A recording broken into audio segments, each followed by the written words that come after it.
ऐसा है पत्रकार मित्रों, काफी आप लोग कुछ दिनों से सक्रिय हैं, विभिन्न मुद्दों को लेकर,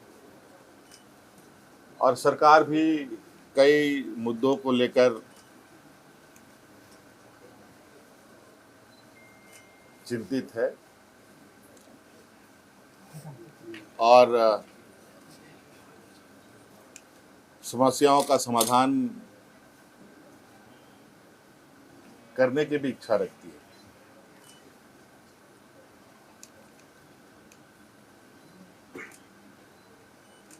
सबसे पहले तो आपको हम ये बताएंगे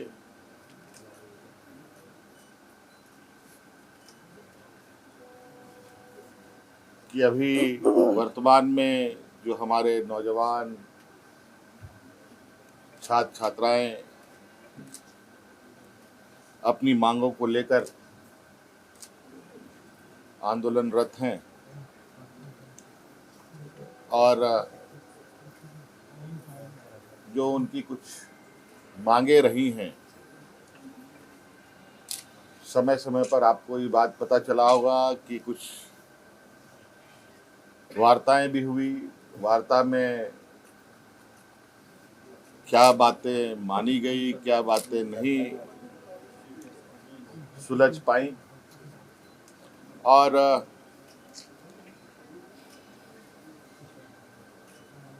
वो सभी चीजें हमारे समक्ष आ रही थी और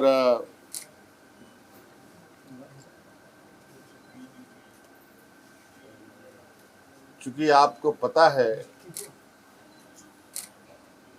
कि छात्र हितों को लेकर हम ही ने बहुत कड़ा और मजबूत कानून भी बनाए हैं। अगर हम कानून बनाते हैं तो कानून को लागू करने की भी क्षमता रखते हैं, और नौजवानों की हितों, उनकी भविष्य, उनका विश्वास ना डगमगाए, हम हमेशा इसके पक्ष में रहे हैं। और जिस कड़े निर्णय के साथ हम आगे बढ़ते हैं और जिस आत्मविश्वास के साथ आगे बढ़ते हैं, वो विश्वास में कहीं ना कहीं नौजवान भी है।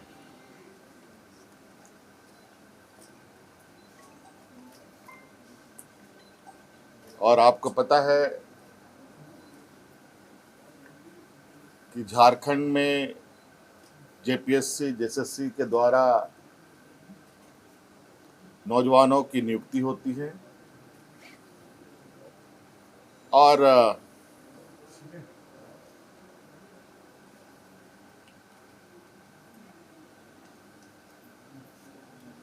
कई सारी नियुक्तियां राज्य अलग होने के बाद रुकी रही,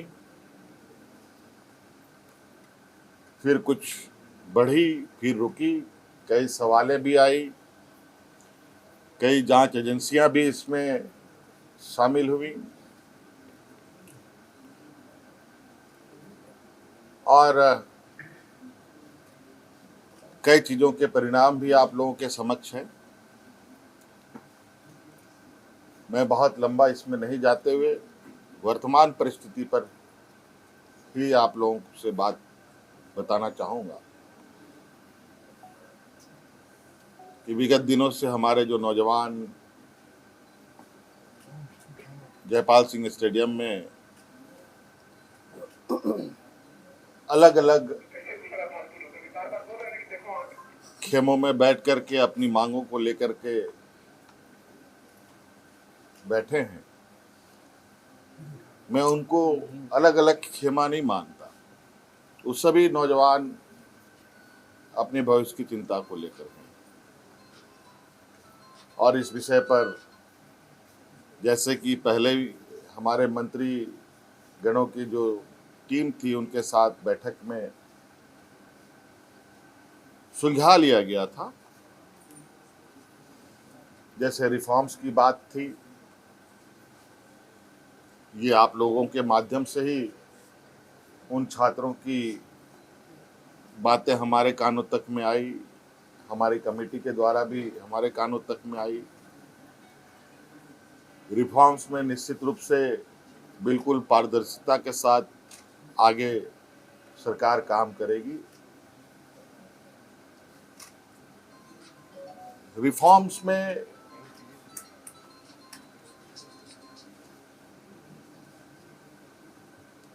जहां तक मेरा मानना है कि परीक्षाएं कैसे होनी चाहिए, कैसे नहीं होनी चाहिए, इसका पहले से ही एसओपी बना हुआ है।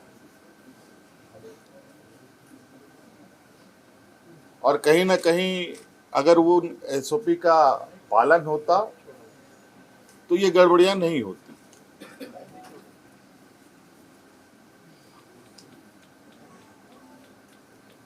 क्योंकि एसओपी में ही इतने कड़े प्रावधान हैं और इतने बेहतर तरीके से परीक्षा लेने का व्यवस्था है। लेकिन फिर भी हम उस रिफॉर्म्स में कुछ और बेहतर करने की चूंकि इतनी बातें आई हैं तो बहुत सारी बातें बात बात में आती भी हैं, अच्छे सुझाव भी आते हैं, तो उन रिफॉर्म्स में उन सबको भी जोड़ा जाएगा। और चूंकि हमने पोर्टल भी खोल रखा है, चाहे वो छात्र हो, शिक्षक हो, अभिभावक हो, उस विषय पर अपना उस पोर्टल पर अपने सुझाव दे सकते हैं और विशेषज्ञों की टीम के साथ उनको साझा किया जाएगा और क्या बेहतर हो सकता है उसको किया जाएगा। रिफॉर्म्स के लिए हम लोगों ने हमारे आईएएस अधिकारी अमिताभ कौशल जी की अध्यक्षता में कमेटी बनाने का निर्णय लिया है, जो अलग अलग संस्थानों के साथ संपर्क करते, बुद्धिजीवी लोगों के साथ, अच्छे अच्छे लोगों के साथ संपर्क कर इस रिफॉर्म को पूरा अंजाम तक पहुंचाएंगे।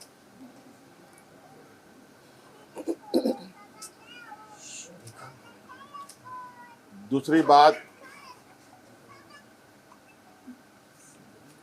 जेपीएससी का जो 14वें जेपीएससी की बात है, मुझे लगता है कि हमारे माननीय मंत्रीगणों के टीम के साथ बैठने के दौरान ही वो चीज़ें सुलझ गई थी। बैकलॉग की भी बात सुलझ गई थी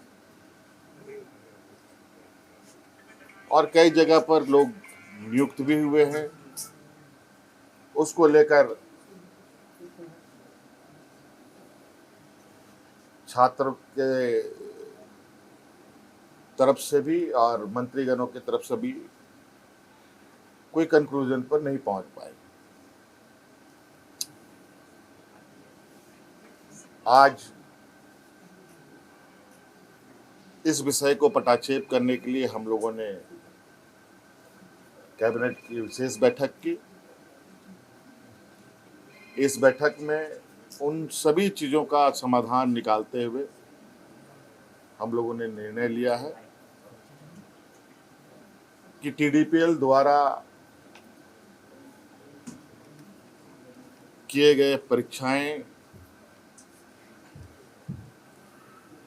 टीडीपीएल के द्वारा प्रकाशित रिजल्ट और टीडीपीएल द्वारा जो भी अभ्यर्थी चुने गए हैं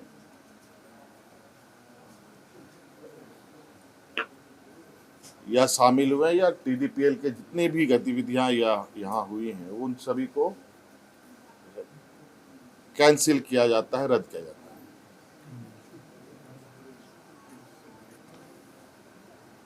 और नौजवानों में सबसे बड़ा जो मुझे लगता है कि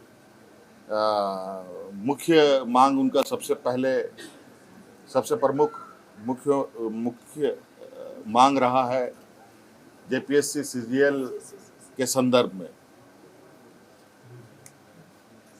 क्योंकि हमने उसमें भी एक हमारे मंत्रीगणों ने आश्वस्त किया था इस विषय की जांच चल रही है। इसके लिए हम लोग रिटायर्ड जज की अध्यक्षता में संपूर्ण जांच कराएंगे, क्योंकि कभी कभी ऐसा लगता है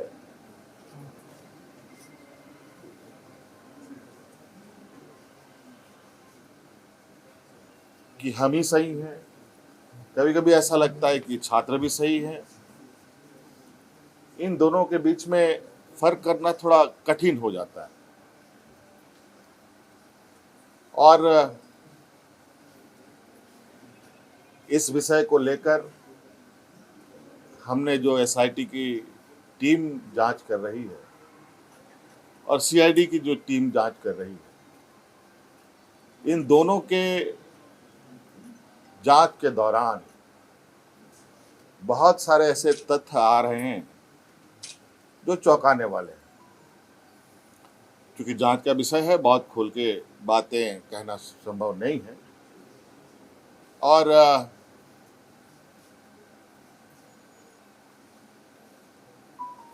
कुछ लोग जो सीजीएल में नियुक्त हुए हैं, वो लोग जेपीएससी के धांधली के आरोप में गिरफ्तार हो रहे हैं।